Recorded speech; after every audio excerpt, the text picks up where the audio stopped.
Once upon a time, a great king found himself lost in the desert.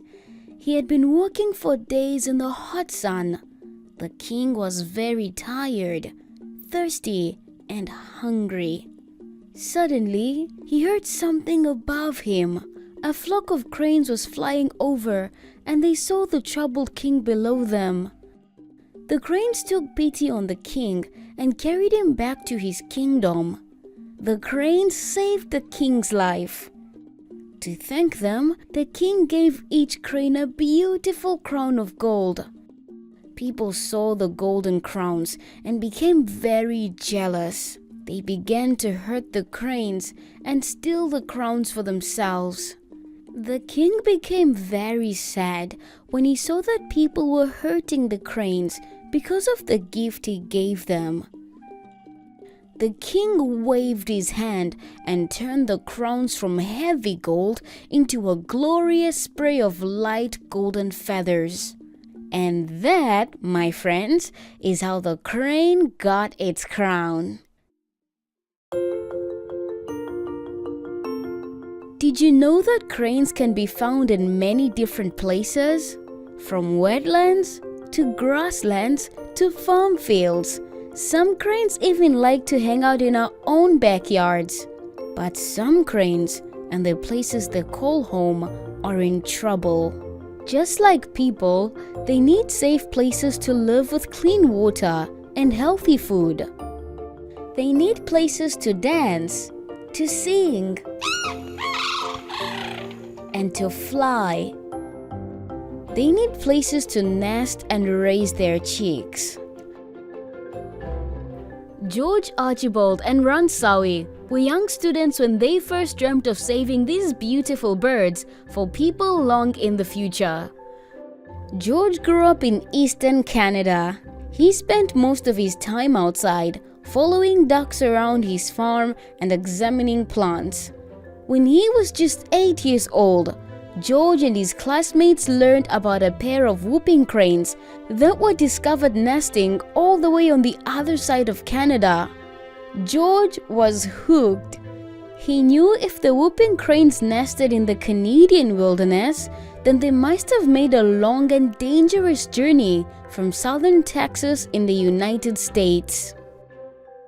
Ron Sawi was just a little bit younger than George, and he grew up on a farm in Baraboo, Wisconsin, just a few miles down the road from where we are today. As a young boy, he raised pheasants on his family's farm. Ron was born with a deep love for nature and birds.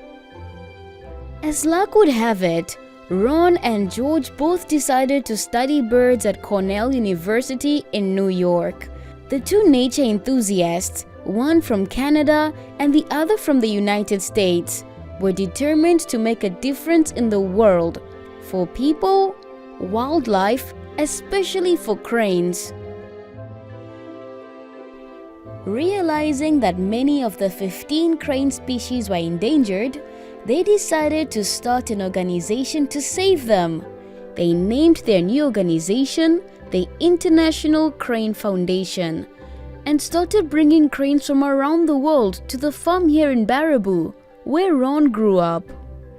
From the very beginning, the cranes brought people together in our Wisconsin community.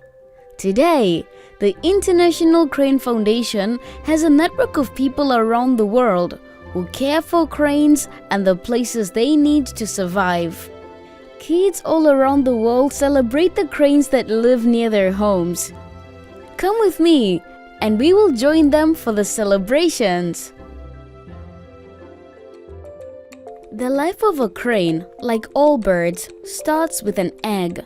Each of the 15 crane eggs are unique. They differ in color, shape, and size, depending on where they live. The egg is laid in a nest, usually surrounded by a wetland, to keep it safe from predators. The parents take turns incubating the egg until it's ready to hatch. For most crane species, this takes about a month. The chick can grow an inch a day, learning how to become a crane from mom and dad. In 3 months, The chick is big enough to fly and follow its parents on their first migration.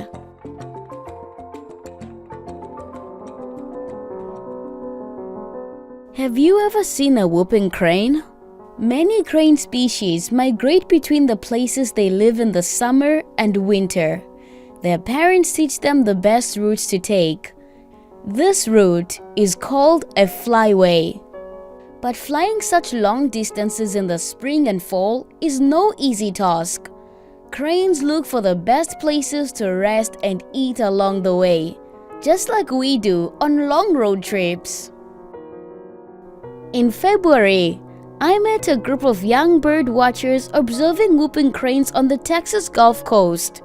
These bird watchers recorded important information, like how many cranes they saw, exactly where they saw them, and what they were doing. Observations like these help us save endangered species in the wild. What is your favorite thing about whooping cranes? I like how tall they grow and how they grow an inch every day. Okay, my favorite thing about them is probably how big their wingspan is and how crazy it is.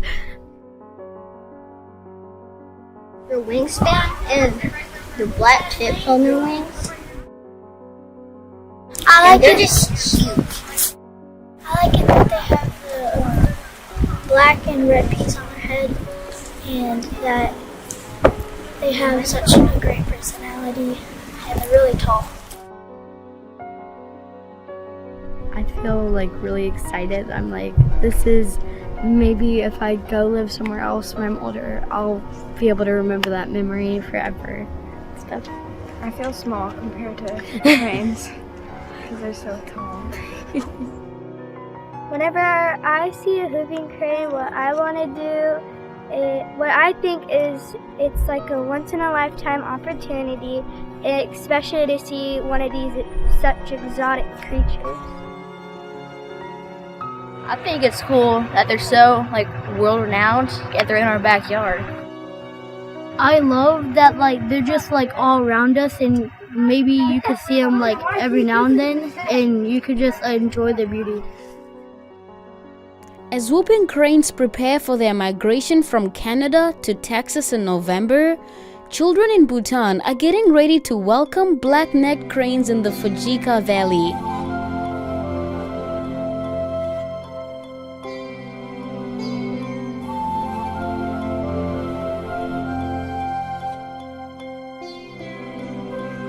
My favorite thing about black-necked crane is they come to Bhutan, they dance well, and they sound beautiful. Kids in Bhutan are getting ready for their annual Black-necked Crane Festival. They make costumes with black and white fabric that look like the crane's feathers, and a mask with a long beak and red patch on the top of their head. The return of the cranes means the people who live in the valley will have good fortune for the coming year. It is definitely a reason to celebrate. Black-necked cranes are the only crane species that can live high in the mountains and are protected by people who consider them neighbors. I feel nice, and proud, because in the world there are not that much black-necked cranes, and it is an honor that the black-necked cranes are visiting our country and returning every year, and I feel good. In many Asian cultures, cranes are loved and honored through art and dance. Asia is also home to 8 of the world's crane species. The arrival of cranes is a reason to celebrate. But what about the cranes that live in one place all year long? Come with me to Africa and let's find out.